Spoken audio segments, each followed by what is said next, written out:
पुरुषोत्तम महत्तम 29वां अध्याय। श्री गणेशाय नमः। विष्णु पार्षद द्वारा बंदर के पुण्य कार्य का वर्णन। विष्णु पार्षद सुशील कहने लगे, तुमने पुरुषोत्तम का जो सामीप्य प्राप्त किया है और मुख रोग के कारण वानर योनि में निराहार रहने से अनजाने यह व्रत तुमसे हो गया। तुम जो अपने वानर स्वभाव से फल तोड़ तोड़ कर फेंकते रहे, उन्हें अन्य अन्य पुरुष खाकर तृप्त हुए और तुमने उन्हें खाना तो दूध पानी तक नहीं पिया। इससे तुम्हारा पुरुषोत्तम मास का तप पूर्ण हुआ। तुमने अभी पुरुषोत्तम का प्रभाव नहीं जाना। यह महापवित्र मास विष्णु भगवान को प्रिय है और तुमने बेफल दूसरों को खिलाकर परोपकार भी किया। स्वयं सरोवर में निराहार निर्णय 5 दिन तक गोते लगाए। इससे तुम्हें पुरुषोत्तम व्रत और स्नान का फल मिला है। यह सुनकर वह कदर्प आश्चर्य में पड़ गया।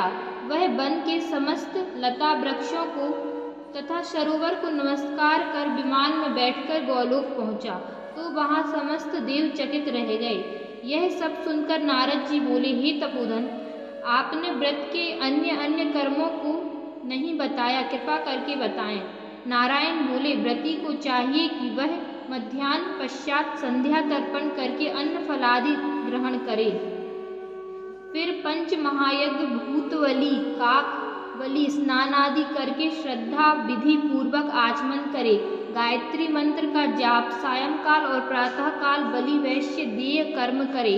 नारद जी बोले, हे भगवान, ये सब कर्म तो बहुत कठिन है और साधारण जनों और गृहस्थ जनों के लिए आप सरल कर्मों को बताएं, जिससे वह थोड़े में ही इस व्रत की पूर्ति कर सके।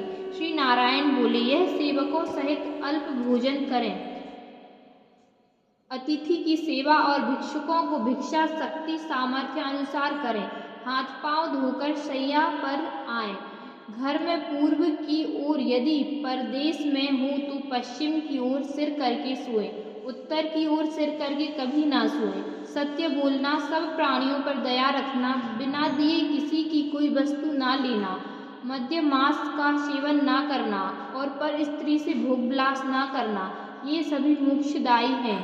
सभी उत्तम प्राणियों को ये कार्य करने चाहिए।